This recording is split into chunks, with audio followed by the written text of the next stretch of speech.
The waters off a tiny Caribbean island called Bimini cover a long stone structure that scientists have yet to explain.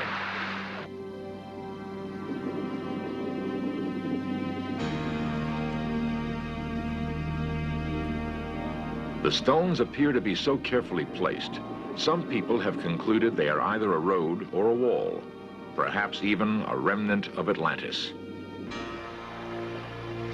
A nearby healing well is supposedly linked to the mystical springs of that lost civilization. While diving near Bimini, a San Diego physician claims discovery of a submerged pyramid, inside which he found a crystal ball. He says this crystal emits a power capable of repelling metal.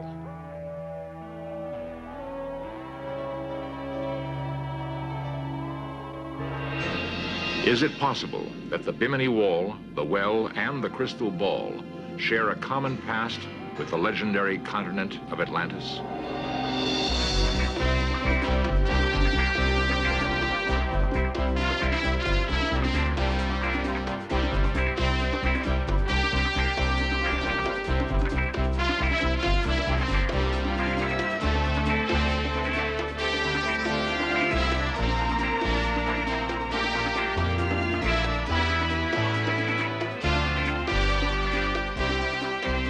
This series presents information based in part on theory and conjecture.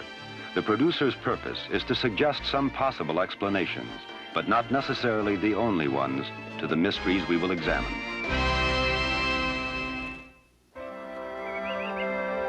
The Twin Islands of Bimini, 60 miles east of Florida, are a tropical paradise, home for 2,000 people. The atmosphere is relaxed and happy. It seems difficult to imagine that these easygoing people could be the descendants of Atlanteans who purportedly had the power to rule the world. There is, however, evidence that alludes to that fact. Beyond the fashionable yachting docks in the dense undergrowth of the North Island is the figure of a fish etched in sand. Native lore gives no clue to what it represents, but it does lie close to a mysterious series of huge square rocks submerged in 15 feet of water off the coast. The blocks are so perfectly fitted together that some people have likened them to a Roman highway. No clues exist to the origin of the blocks. There are claims that they are ordinary beach rock which broke off from the Bimini coastline thousands of years ago. Such formations are common in tropical waters throughout the world. One of those who believes the wall is beach rock is Eugene Shin, a U.S. Geological Survey team member who conducted an analysis of the Bimini Wall. We did two types of things. First, we cored the blocks, and we determined that they were beach rock. And every geologist, and that's dozens of geologists, have looked at those rocks, and everyone has come to the conclusion it's beach rock because it's so easy to recognize. The question is, are those slabs of beach rock in place? Shin and a three-man diving team used hydraulic drills to bore through the rocks. 18 cores were taken. The goal was to determine if the stones had once been part of the coastline. If so, had they fallen into the sea or been carefully placed in position? After drilling down half a foot, the geologists removed the cores and examined them closely. The pattern of the grain indicated that the stones had formed naturally and then at some later date became submerged. This finding led to Shin's own conclusions about the origin of the wall. Oh, I think it's an entirely natural phenomenon, composed of beach rock, as I pointed out earlier, and a combination of a little rise in sea level and the scouring out of the sand underneath has caused the blocks to settle to the bottom. And all of the various shapes can easily be explained by well-known natural phenomenon familiar to all geologists. Shin points to a similar phenomenon occurring at the Dry Tortugas National Park south of Key West, Florida. Could the constant attack of the surf have created the lines in the Bimini Wall, just as it has created these individual blocks in the Tortugas? Other questions remain unanswered. How could the Bimini Wall have dropped 15 feet when the natural erosion rates indicate that it should be no deeper than 3 feet below the surface? More importantly, how could part of the wall run perpendicular to Bimini's coastline? We are left to ponder the possibility that the Bimini stones were so carefully cut and aligned, they are in harmony with existing natural beach rock. This painstaking placement would require sophisticated mechanical tools. Such tools could only be designed and handled by people of superior intelligence. In the 1930s, psychic Edgar Cayce predicted that part of Atlantis would surface in the late 1960s.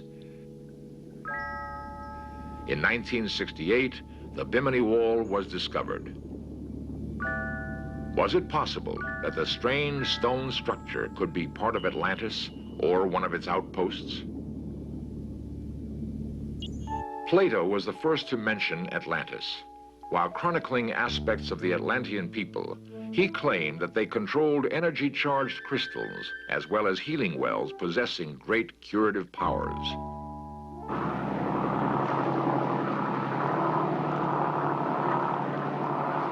Healing wells do exist, according to Les Hemingway, author, explorer, and brother of Ernest Hemingway. He had heard of just such a well on Bimini. He and his daughter Hillary agreed to guide us to the site.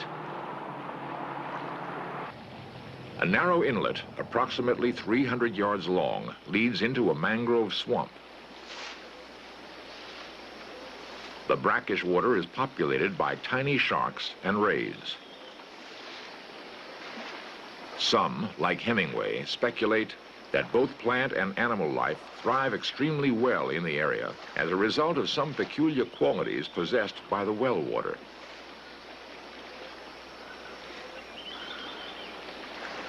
Admittedly, Hemingway is not an expert on the well's special properties as a result of direct personal experience. However, he has concluded that the well itself apparently possesses the power to heal. Here is where the actual fountain of youth is. The flow is thousands of gallons per day, and it's absolutely cold, pure, fresh water coming right up in a saltwater pool. The water apparently has definite curative powers because various people who have both major and minor ailments have soaked in it and have experienced an amazing amount of ease from their problems. People who have gout, for instance, have found that the gout disappears in 2 or 3 soakings. Other people with small skin cancers and people who have skin inflammations have found that the inflammations and the small growths on their skins have literally disappeared as a result of poultices and soaking with water from this fountain. Surprisingly, Hemingway's claims have received some scientific support. Miami psychologist Adolfo Villasuso tested the well waters and found an unusual amount of a certain element. There were 2 water samples that I had analyzed in 2 local laboratories. One of them I took myself because I was kind of surprised at the high amount of lithium that was found in the well. It was a substantial amount. Laboratory analyses repeatedly revealed that the well water did have an extremely high content of lithium. Researchers within the last 10 years have found that lithium has been particularly useful in producing soothing reactions in both normal and disturbed people. Originally, before it was known that lithium exerted a calming, a therapeutic effect in people with manic depressive illnesses, there are stories in Roman times, in the Middle Ages, that people with this illness were sent to wells which were high in lithium, and lo and behold, they were cured. Did an ancient race know of Bimini's lithium well? If so, perhaps Plato's assertion that Atlantis possessed magical waters was correct. The way this well has been cut down through solid rock and the way this well seems to be so well hidden are 2 very different things. The hiding part, I think, may have developed in the last few hundred years and is a result of just local growth. But the cutting down through solid rock is something that had to be done by intelligent beings who had access to great use of tools and most unusual tools. We don't know whether Atlanteans did this or not. I, of course, would like to think that they did, and it's very possible that they did. It's just that none of us have been able to trace back prehistory to Atlantean days in this particular spot. From the air, another peculiar fact about Bimini becomes apparent.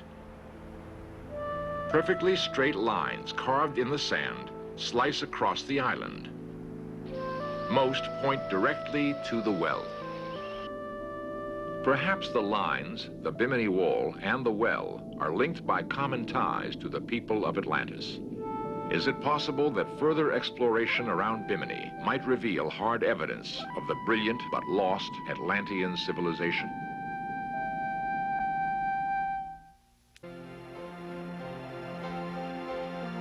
The secrets of a bygone civilization are often not easily revealed.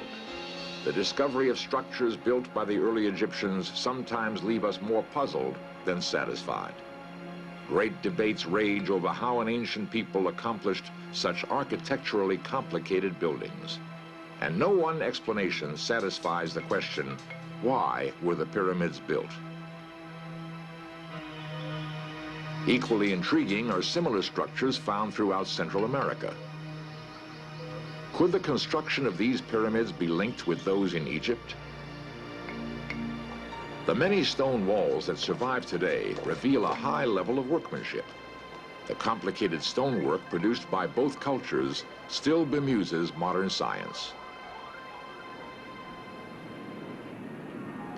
The stones off Bimini bear remarkable resemblance to those in Egypt and Central America. Is it possible that Bimini somehow linked the two together?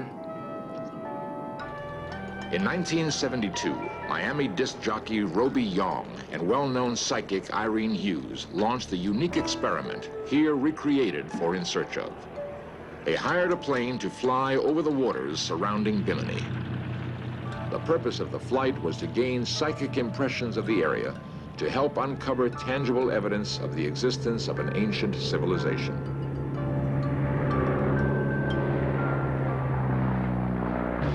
Now, we're not going to tell you where we're going at all. We'll just sort of fly around, and if you get a feeling, we'll confirm.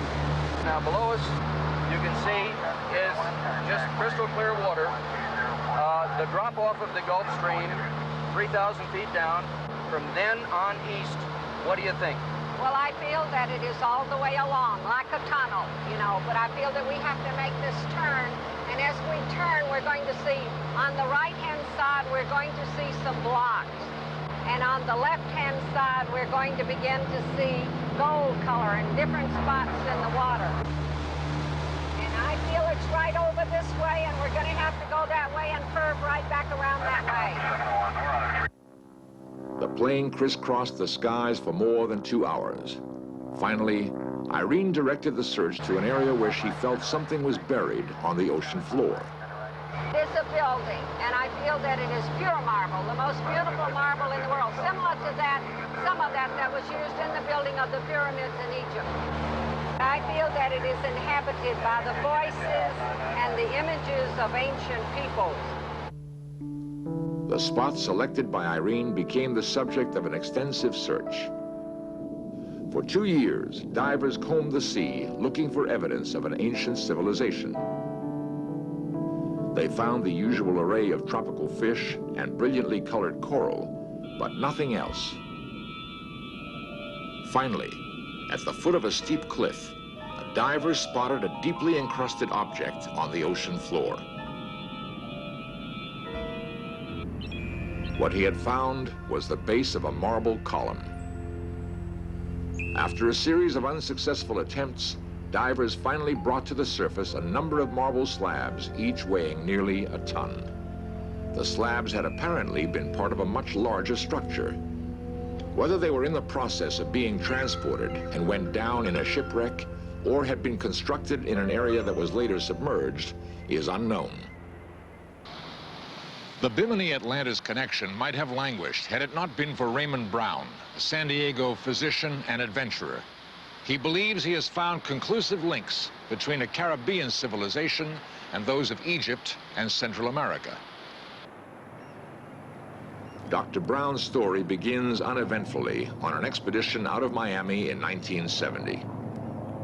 Here, recreated, Dr. Brown was headed for an area between Andros Island and the Berry Islands, approximately 100 miles from Bimini.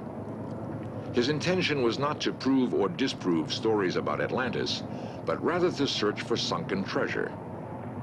We'd been searching the area for a number of years for Spanish galleons and had found several and taken some of the treasure, and we were very excited when we found this area.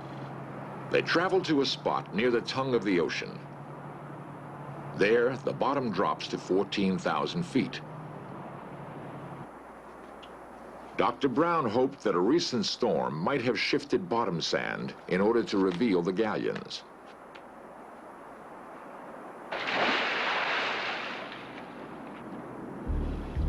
The water was very murky, and we didn't get to see all that we would like to have seen, but after the storm moved the sand for us that we'd been digging on for several years unsuccessfully, we found ruins and buildings everywhere.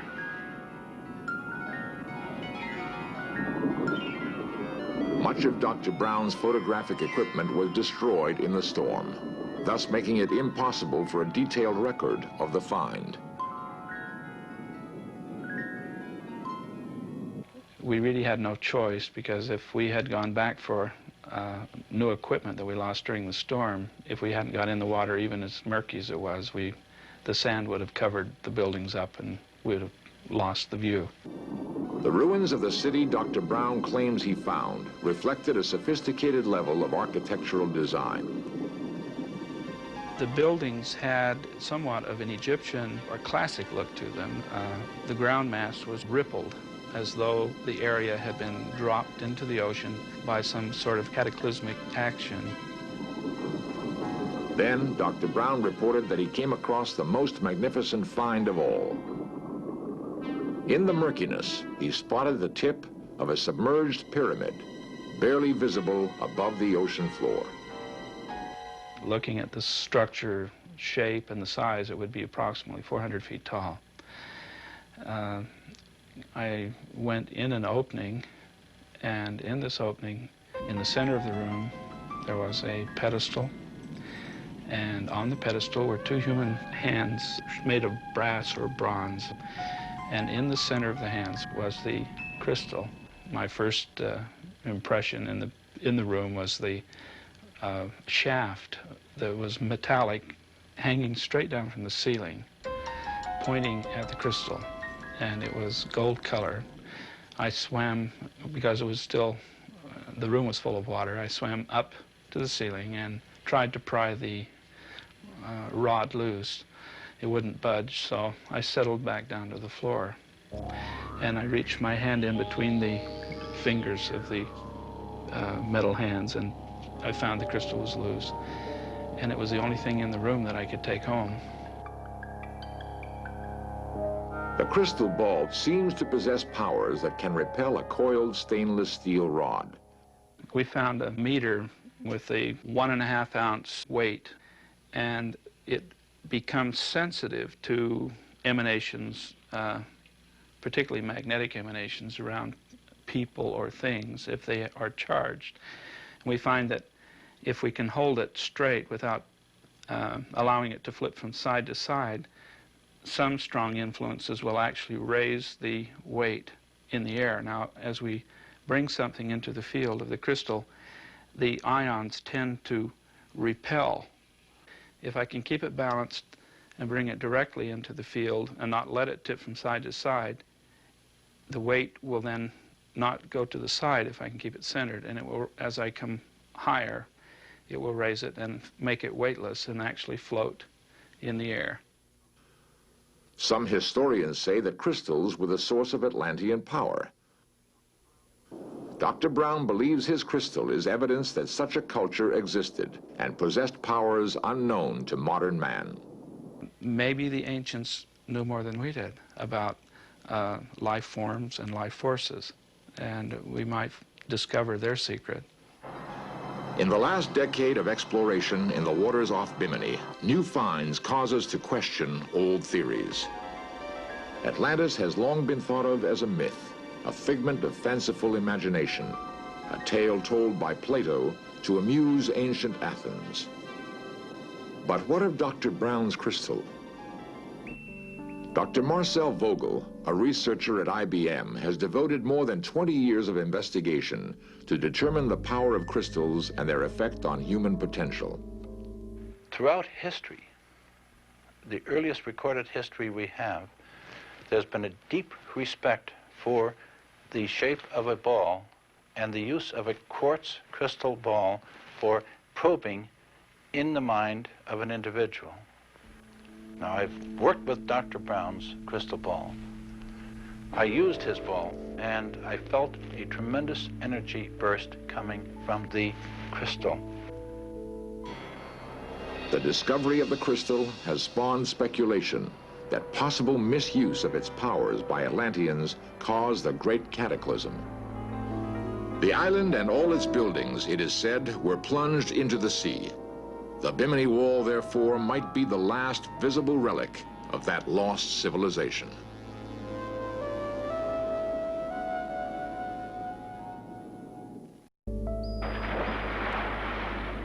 Divers have always searched for hidden treasures of the sea.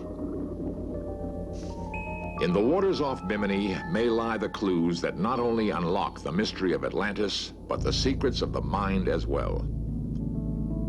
For the present, however, we must content ourselves with the inconclusive bits of evidence so far uncovered.